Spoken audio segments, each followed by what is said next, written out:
Hi friends, welcome to Tamil சகோஸ். இன்றைக்கி இந்த வீடியோவில் மதுரை ஸ்பெஷலான கிள்ளி பரோட்டா எப்படி செய்கிறதுனாங்க பார்க்க போகிறோம். அதுக்கு முன்னாடி நம்ம சேனலை சப்ஸ்கிரைப் பண்ணாதவங்க சப்ஸ்கிரைப் பண்ணிக்கோங்க, மறக்காமல் பெல் பட்டனை கிளிக் பண்ணிக்கோங்க. இப்போ வாங்க வீடியோக்குள்ளே போகலாம். கிள்ளி பரோட்டா செய்கிறதுக்கு நான் இன்றைக்கி 4 பரோட்டா எடுத்திருக்கேங்க. மட்டன் குழம்புல இதை ஊற்றி நல்லா ஒரு 1/4 மணி நேரம் ஊற வச்சுக்கோங்க. மட்டன் குழம்பு எப்படி செய்கிறதுன்ற வீடியோவை இதுக்கு முன்னாடி நான் போஸ்ட் பண்ணியிருக்கேங்க. அதோட லிங்க்கை டிஸ்கிரிப்ஷனில் போடுறேன், மறக்காமல் பாருங்கள். லேயர் பை லேயராக இது மாதிரி நல்லா ஊற்றி ஊற வச்சுக்கோங்க. குழம்பு எல்லா இடத்துலையும் படுற மாதிரி நல்லா பிரட்டி வச்சுருங்க. இப்போ இதை மூடி வச்சிடலாம். ஒரு வாழையை நல்லா கழுவி எடுத்துக்கோங்க. பின்னாடி இருக்கிற தண்டை உரிச்சி எடுத்துருங்க.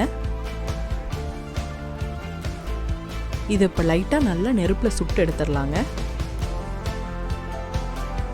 அப்போ தான் உங்களுக்கு மடக்கி வைக்கிறதுக்கு நல்லா ஃப்ளெக்சிபிளாக இருக்கும்.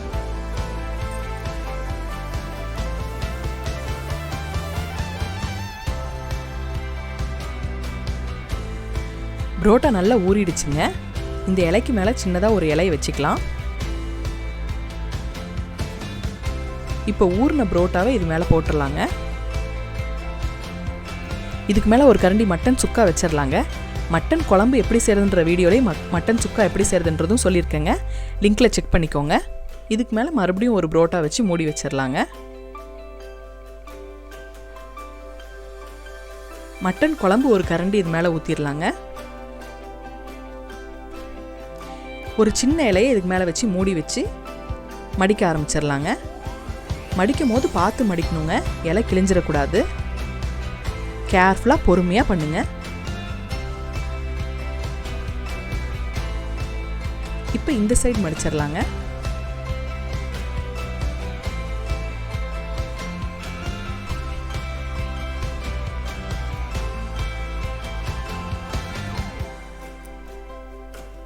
இப்போ இதை நல்லா கட்டிடலாங்க. நூலோ இல்லை இது மாதிரி நாரோ ஏதாவது ஒன்று வச்சு கட்டிக்கோங்க, போதும். அடுப்பு ஆன் பண்ணி தோசைக்கல்லை வச்சிடலாம். கல் சூடானதும் நம்ம இலையில கட்டி வச்சுருந்தோம் பார்த்தீங்களா, அந்த பரோட்டாவை எடுத்து கல் மேலே வச்சிடலாம்.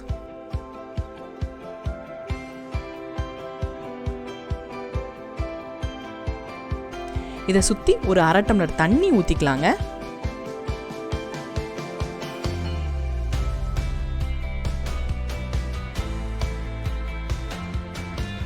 இப்போ மீடியம் ஃப்ளேமில் ஒரு 5 நிமிஷம் தண்ணி நல்லா சுண்டுற அளவுக்கு மூடி போட்டு மூடி வச்சிடலாங்க.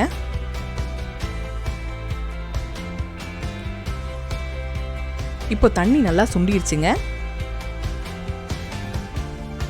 இதை பொறுமையாக திருப்பி வைக்கலாங்க.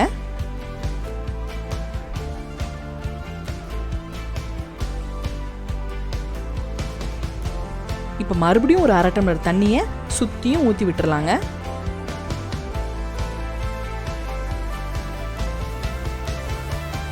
இன்னொரு 5 நிமிஷம் மீடியம் ஃப்ளேமில் தண்ணி சுண்டுற அளவுக்கு வேக வைக்கலாம்.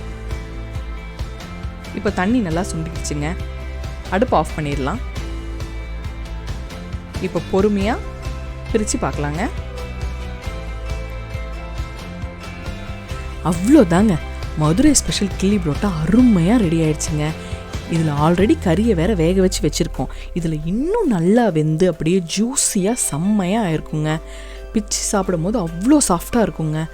கண்டிப்பாக நீங்களும் ட்ரை பண்ணி பார்த்துட்டு எப்படி இருக்குன்னு கமெண்ட்ஸில் சொல்லுங்கள். தேங்க்யூ.